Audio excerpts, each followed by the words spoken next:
This is Comic Picks by the Glick. Hey, I'm your host, Jason Glick. Hey, host Jason Glick, how the hell are you? I'm doing just fine, John. Yourself? Oh, not bad. What do you have on tap for us tonight?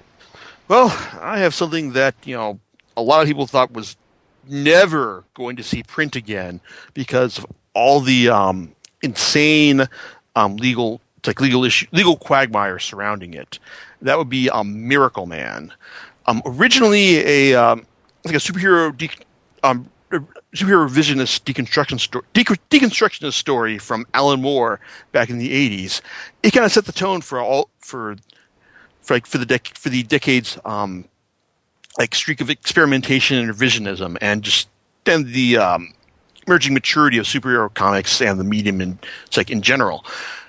It was much loved and incredibly popular upon release, but after its publisher Eclipse went out of business in the mid 80s, then the rights fell into disarray. Originally, they were thought to be had by Todd McFarlane, because he probably picked up a lot of trademarks after their bankruptcy. And then, but also there's Dead Skin, the original publisher of the of the Warrior issues that was serialized in the UK. He said has some claim as well. Alan Moore was said to have ceded all of his rights to Neil Gaiman. Then there's also artist Gary Leach, who had some rights to some of the characters who appeared in there, the Warp Smiths. It was insane. It's for decades, people were wondering, what the hell is going on here? Why is this, who owns the rights to the series? Why, why is this not back in print, considering how good it is? And, it took Neil going over to Marvel to do some work for them, and apparently Marvel, their army of lawyers, just slowly, piece by piece, securing the rights for it, over a good many number of years, and I'm sure that the actual story of just how the rights were reassembled and Marvel got them again would make for a fascinating story in and of itself. We're probably a couple of years, well, if not a full decade out from finding out the full behind-the-scenes story of that, assuming we ever find out the particulars of this, giving, the whole corporate superhero, how unwilling Marvel would be to, delve into this, into their, legal and corporate struggles to get this stuff pieced together. But they did, and now the series, or at least Alan Moore's run so far, has been collected in three nice hardcover volumes. Neil Gaiman's run, which followed Moore's and was only partially completed, will be showing up in print later this year. And eventually finished, because Neil apparently had his entire run planned out through three discrete arcs: the Golden Age, the Silver Age, and the Dark Age. But he was only able to get through part of the Silver Age before Eclipse went under. Now we're finding out how the story ends as he and Mark Buckingham team up later this year to give us the full the real deal. But in the end, it's we've got Moore's run. It's as it is, and it's good reading. And however, it is also telling about some of the concessions Marvel had to make in order to get this back into print. In that these 3 volumes, they're not credited to Alan Moore; they are credited to the original writer. Even the parts where some of the errata from Eclipse, where it just said, where they're talking about the fill-ins that had to be run because the a flood wiped out the publisher's stock for that month. They had to go back and change things and say, hey, it's we'll be back next month with the full story from Alan Moore. Nope. No, it says we'll be back with a full story from the original writer. So unless you knew that Alan Moore originally wrote these stories, you probably just assume that this is written by some guy who bills himself as the original writer. Nope. It's just Marvel. The only way Marvel could acknowledge Alan Moore's contribution to this series, because apparently Moore just said, nope, not going to let you credit me because hey, fuck y'all. And of course, Moore has had a bitterly contentious relationship with Marvel that dates back to the actual publication of Miracleman, in the sense that the series the character's original name in the UK was Marvel Man. And so when they wanted to publish him as this character in the US, Marvel stepped in and said, not going to happen. And Moore said, "Okay, I will not write for you at all. If that's going to be your attitude." And so there you go. So the character was renamed Miracleman. It's like for his for the U.S. release of the series, and it's like I wrote up my thoughts on the first volume, and volume 2 has been sitting on my to review pile for a while now. It's just haven't found quite the wherewithal to dive into the analysis the series deserves. But rereading all this stuff in preparation for this podcast, this series holds up immensely well considering it was written like 3 decades ago. And let's see, and even though it's yes, just a lot of the stuff, it hasn't aged.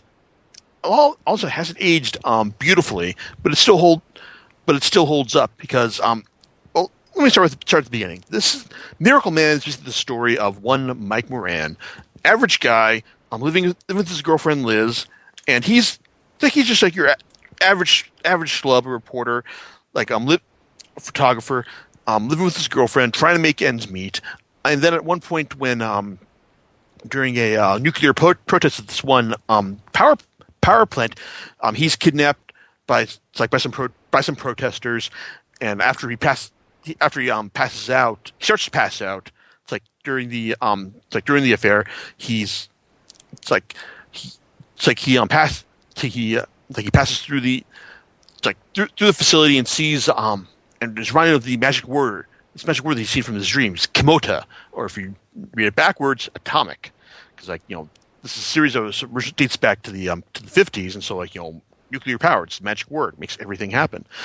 So because Moran, need to back up a bit, has been plagued with these dreams of a dream of flying.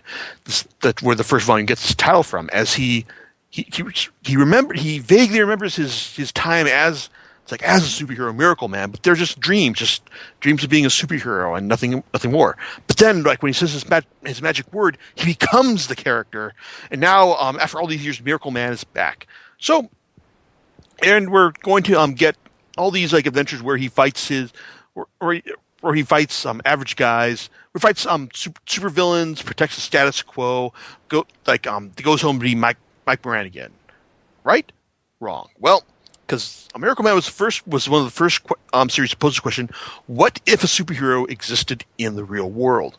What kind of effect would that have on the character's psyche? What happens when you try to reconcile all the crazy adventures he had in the 50s with the reality of of the world itself? I mean, when Moran is as Miracleman is recounting all of his adventures and his origin to his girlfriend, she basically almost laughs him out of the room, because saying, "Oh, this god who gave you the universal harmonic to change yourself into the super being, and then you had all these adventures with this villain named Gargunza and a guy named Dickie Dauntless."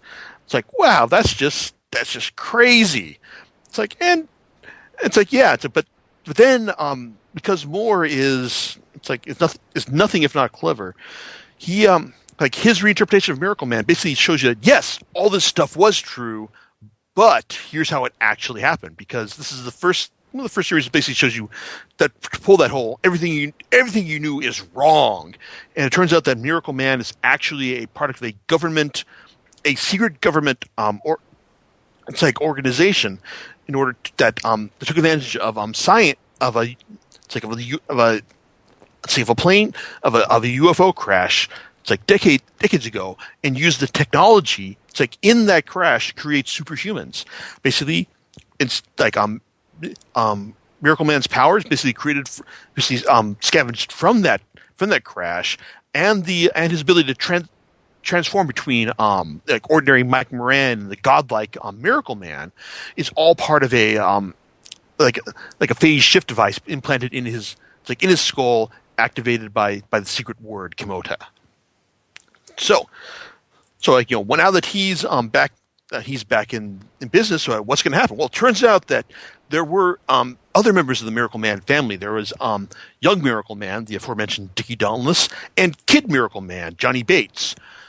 The thing about Bates is that in the final adventure where where the government tried to kill them, realizing that they couldn't control they couldn't control them to their specifications.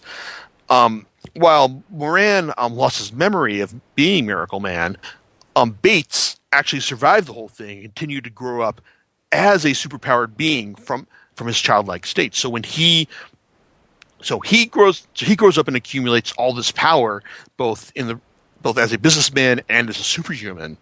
It's like that's where the real fun starts, and so it's and a lot of and the and he's basically the antagonist for this series, because as one of the parts that hasn't aged as well is that when in the first volume when Moran is talking to Bates, and he basically spells out, hey, it's like if you were a superhuman and you grew up like with all this power, and you suddenly realize that, hey, like I'm really God. I don't have to be adhere to all human.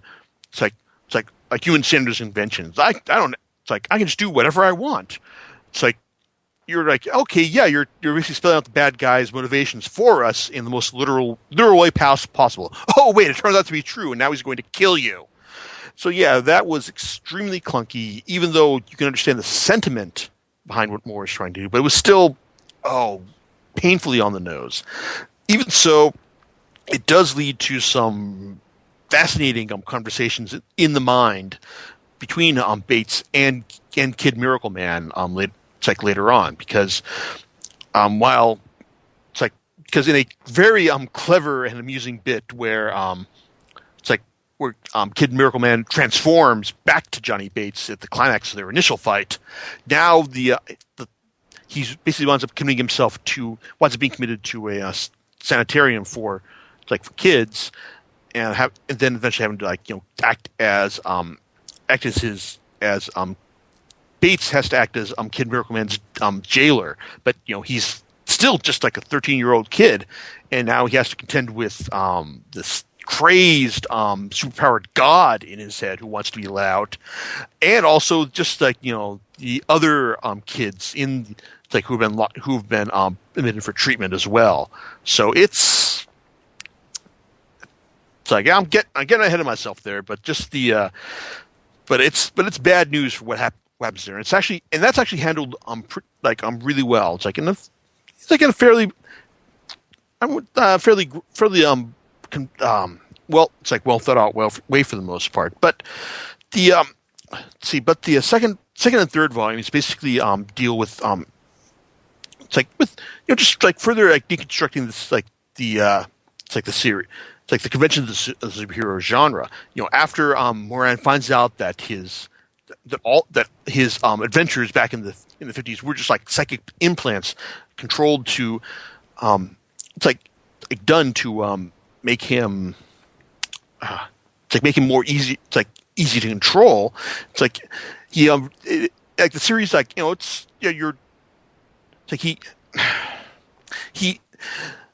it's the whole deconstructionist angle where you're saying everything is wrong. It's like this is how it actually happened in the real world, but it still loops right back around to being an evil plot by his arch nemesis, Dr. Emil Gargunza. And we find out that Gargunza, of course, because he's an evil genius. Of course, grew up in the streets of Puerto Rico, went to Europe as a kid, had a genius level IQ, and then got to know Hitler and the Nazis because he's a bad guy and all, and he wanted to, and he's just a guy who wants to live forever, and he sees the technology behind Miracleman and his buddies as the means for that.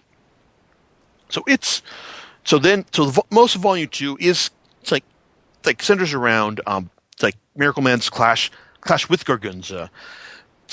And also with his expanding duties as a father, because it turns out that after he manifests as Miracleman to Liz, she is completely bewitched by his presence, and even though he's a superhuman who can move mountains with his hands, he's also capable of just gently caressing like a woman, with no trouble at all. No Man of Steel, Woman of Kleenex issues here. So you've got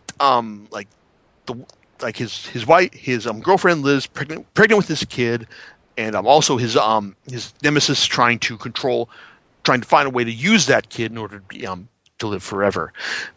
See, it's good. Volume 2 is it's like doesn't have like as many killer moments as the first one. It doesn't have like the whole we're setting like this is the whole shock of the new that the first volume had, but it has lots of interesting bits like involving Miracleman's team up with former government spook Evelyn Cream to find out just what's going on. And I love the bit where they try and push the former British one of the former British defense ministers, Dennis Archer, for information, and they're just like completely trolling him, saying that hey, like Miracleman's wife is gone. What have you done about this? And Archer's like, no, we haven't done this at all. I swear to God, man, we haven't. And as Archer's completely freaking out about this, Cream just turns to Miracleman and says, no, they don't have her. And then it's revealed that hey, it's Gargunza that's got her. And then in the end, though, it's actually Moran who saves the day when he divines the secret code word that will turn off the miracle dog that Gargunza sets upon him. And even though it's like the series is like set out to repudiate and show a lot of the superhero stuff would actually work in the real world, it actually loops around and actually does a lot of does all the clever stuff for the genre. I love about the genre and stuff like how is he going to get out of this? Like with Moran and Miracle Dog in the in the jungle, and then when Miracle Man finally has his day against Gargunza at the very end. So and then and then you get the final parts where you get the aliens who are coming to look for Miracle Man's kid, and we got a real live birthing scene in this comic. I mean, it's not disgusting as I may have made it sound right there, but it's actually quite quite beautiful and impressive in how it shows the miracle of life as in comic form. I will admit that it's kind of like some of the art by Rick Veitch does seem to be really off model for the scene as well. But even though Moore has worked with Veitch many times over the years, this is probably one of their first collaborations, and it's not one of their best. I have to admit.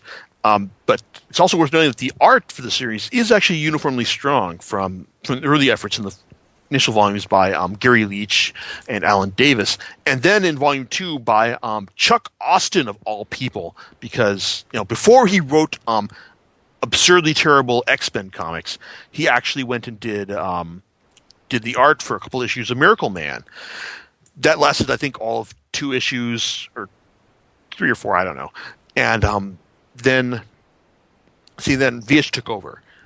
So that's volume 2, but then you get to volume 3, Olympus, which is where a lot of the series' most, I guess you say, infamous moments take place, and the art from there is handled by John Totleben, and it's also acknowledged that you get a special credits to Thomas Yates, who if assuming that everything pans out as I'm writing, then you'll hear me talk more about. You've probably already read me talk about his contributions to Conan versus Gru. It's like yesterday, but I'm getting ahead of myself. But Totleben is best known for his contributions to Moore's run on Swamp Thing, as he inked and provided some of the art for the run as well. And the art for this arc is nothing less than absolutely fantastic. And you just look at all the detail that's layered into each scene. It's just incredible to take in on every single page, just from the scenes in the future from Miracleman's from his home that he's built for everyone. It's like for himself on. It's like for the home that he's built for himself on the future to to the way the story is laid out. It's like in the present. It's absolutely incredible. I mean, the series, it's like even though the series like isn't as isn't as thick as I mean the you're only getting like about let's see let me get the about 147 pages of story here, but the ones that are done by Amor and Totleben are dense, intricate works that you will need to like read slowly and without distraction in order to take in all the detail that's offered here. And the third volume, while it's easily the most ambitious, but it's also completely plot driven in the sense that you're just being bombarded by developments on just about every single page, from the introduction of the warp smiths to the actual plot, as Miracleman and now Miracle Woman help to broker a peace between the warp smiths and the Quis Imperium, on Earth, and also slowly recruit other superpowered beings to their to their gathering of the gods. I mean, the superhero as God idea. It basically really takes it really hasn't been done better. In my opinion, even though a lot of the stuff that happens here, you feel like you're being told more than anything else, because it's just being funneled to you. The information is being funneled to you in a really highly concentrated manner. And also, it's worth noting that Moore definitely has a very flowery, poetic language. Poetic style to his words, and that's it's like you may like it, but some people may not be to your liking. But I'm not big on poetry. It's like my major was fiction when I was creating writing major, but it actually worked. But I think it works. It actually works pretty well in the context of the series. But getting ahead of myself, you've got all this crazy stuff. I mean, like from international empires to Miracleman conversing with his daughter, who is already possessed of a genius level intelligence and superhuman abilities right as she came out of the womb. And then you've got the recruiting of the Fire Drake personality, the Fire Drake character. What was his name? Huey Moon. And then and then the suicide of Mike Moran. I mean, yes, he commits suicide, but Miracleman is still around. How that actually works, you'll have to read the volume to find out. But and then also the moment when Kid Miracleman finally breaks out, and then slowly then goes on to just wreak ungodly chaos on London itself. I mean, the fifth part of this volume 3, called Nemesis, is infamous for the for the sheer carnage that Bates wreaks on London itself, and then later on with his fight with Miracleman and his companions. Moore said that the idea behind the scene was just to show you what would happen if actual superpower beings fought in a densely populated urban center, and London just gets obliterated, and the people there just suffer in ungodly ways. I mean, it's a series. The issue starts off with the shots of people's the skin of a family hanging on a clothesline, people being impaled on Big Ben, limbs raining upon people from the sky, and people, a family falling in a car to the earth, and Bates just kicking it on the title page, just saying, hey, he's a guy who gives no fucks, and hey, all he did, the whole reason he did this to murder the fuck out of everyone there was just to get Miracleman in his companion's attention in order to stage a final conflict. This series, this issue is insane for the amount of carnage that it shows, and it's like as well as the it's like and then you also get the interesting bits where it's like where Miracle Man talks about the various ways people have interpreted his conflict with Bates over the over the years, and that's kind of fun. That's kind of fun to observe as well. And then you get they're just like just fighting, just fighting, just throwing all sorts of crap at each other. It's like, and until you get the one moment of cleverness where where one of the Warp Smiths realizes the one thing that he can do in order to beat Kid Miracle Man, and then it leads Miracle Man to deliver the killing blow. It's like in terrible fashion. And the final 2-page spread of the of London in ruins is devastating. Now you see this, and it's like, holy crap! Like, this is something, and this is insane that they managed to do this back in the 80s, and it's still something that's never been equaled in comics. Just in the way that you look at this and think, wow, just like, how do you? It's got the intensity of of the wanton destruction, as well as the emotional impact, just saying of what it took in order to finally stop this guy. And one of the things that I think that more kind of is upset about over the years is that creators superhero people looked at this, a lot of other superhero comics creators looked at this and didn't think hey, this is kind of this dead end for the superhero genre. This is actually what people fighting superpowered people fighting would look like. Maybe we should actually just stop and try something else. Nope. So most creators just looked at this and said, huh, how can I top that? And yeah, it's like this, hey, it's like every year the Marvel universe gets destroyed and then miraculously rebuilt through the efforts of guys like Damage Control. But hey, it's like it. But even though it's like nobody learned anything from this, it doesn't diminish the Moore's achievement here. It's like it's still a compelling piece of fiction, and then you get the final, the final issue in the arc where Miracle Man just takes off and just starts to reconstruct. He and his partner start reconstructing civilization in much better fashion to allow everyone to be gods themselves. To basically bring all the benefits of being superpowered to the people themselves, and it's kind of I love the idea of a lot of the stuff he's doing here, even if some of the stuff doesn't quite pan out. It's like just how he would abolish money just by seeking a word, and also just eradicate crime just by by doing the same as well. It doesn't quite pan out as smoothly as you would hope, but it's still fascinating to consider the effects, and also the moment at the end.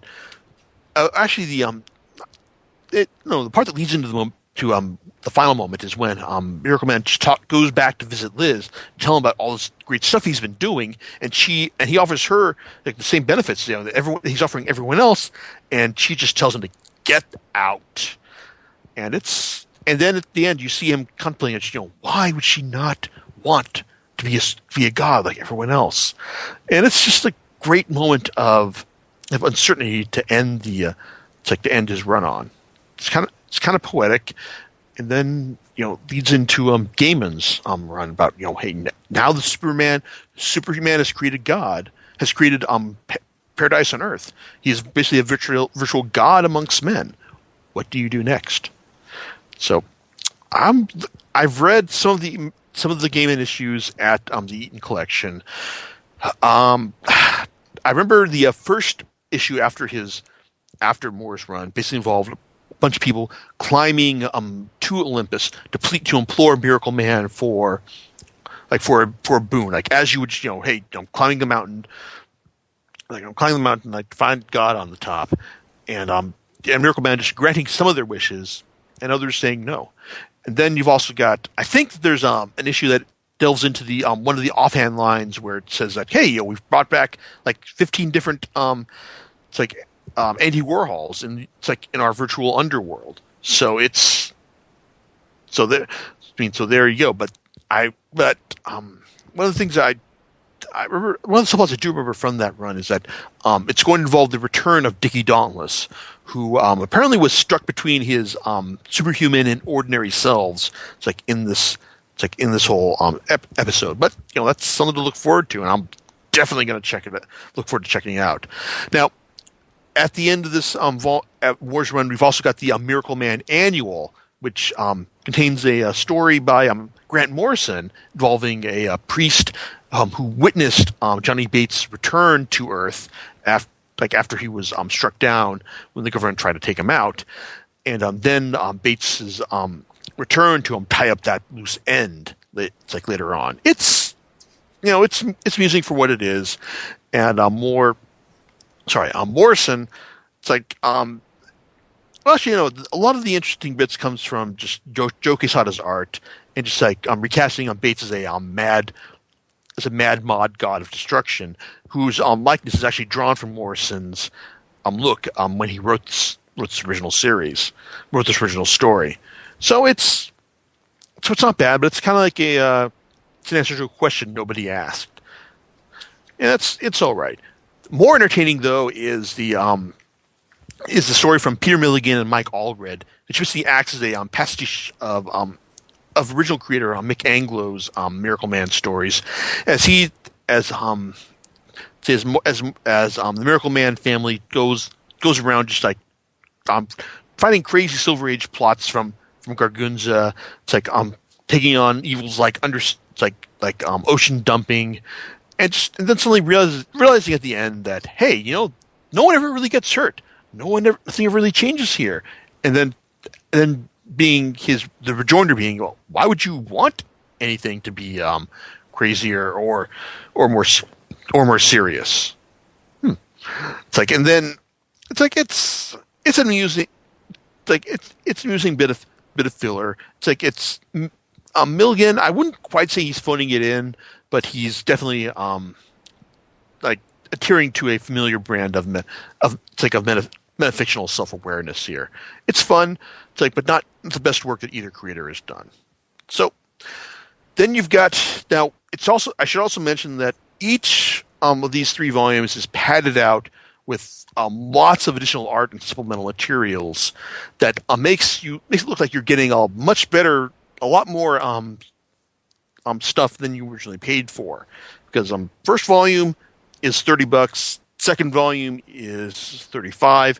Final volume is a whopping $40.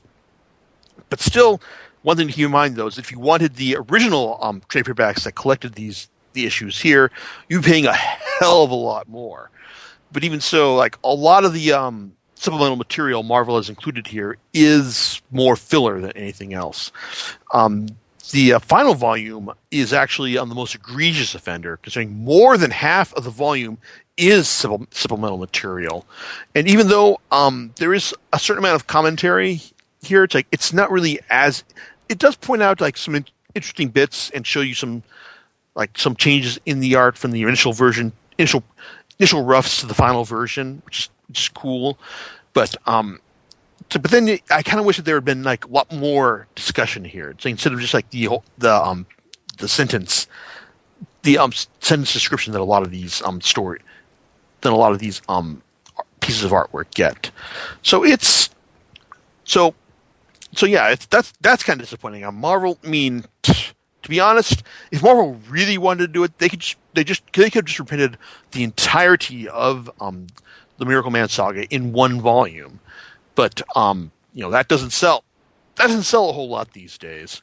I mean, that wouldn't sell nearly as well as reprinting the saga in 3 volumes that retail for $95. So there you go. I mean, wait, no, 95? No, I'm doing the math wrong. It's $105. God damn it! Well, at least the Amazon discount takes the sting off that particular realization. Still, though, it's Moore's Miracleman work still remains compelling. It doesn't.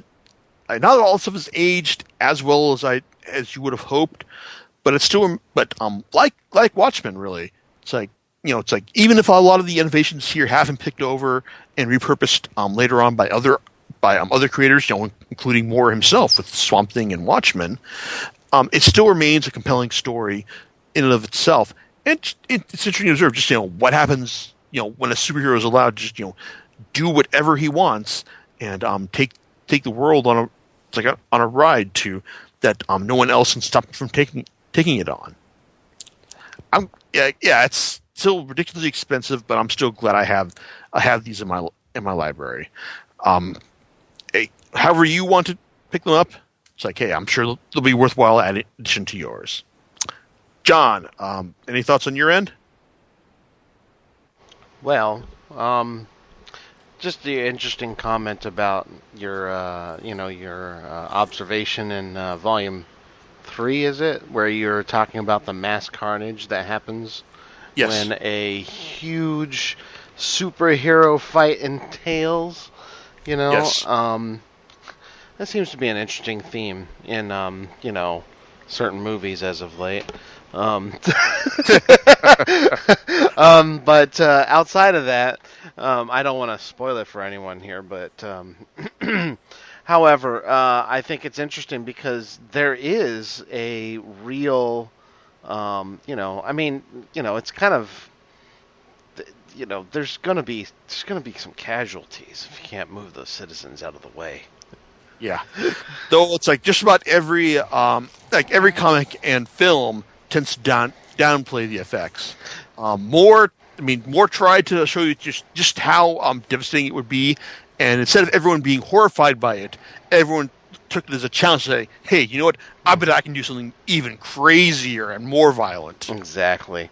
It's interesting, though. I don't know if this might be a philosophical discussion we can talk about later. Is like, do you think that like guys like Moore and other British-born ones, born like writers, tend to be more realistic when it comes to actual destruction?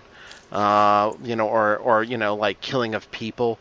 And the reason why I mention it in this way is because when you look at, I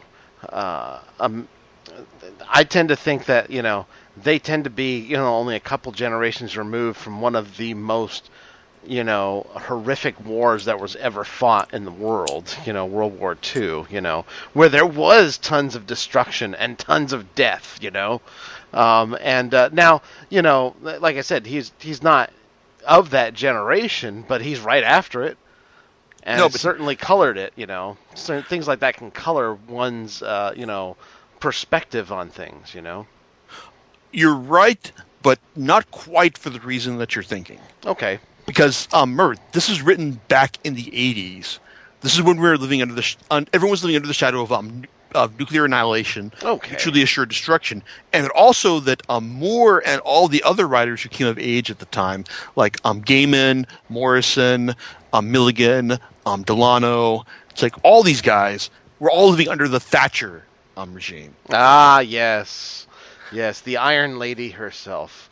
Yes, and she even makes an appearance in the third volume, like in a very memorable part where when Miracleman is basically explaining to everyone just like how he's going to change the world for the better, and she basically chimes in and says, no, we can't allow this, can't be allowed at all. You have all these considerations you have to consider, and then he just his rejoinder to her is allow, and she just. And the next panel is just her just recoiling in horror when she realizes that, there really isn't anything I can do to stop this man from doing what he wants.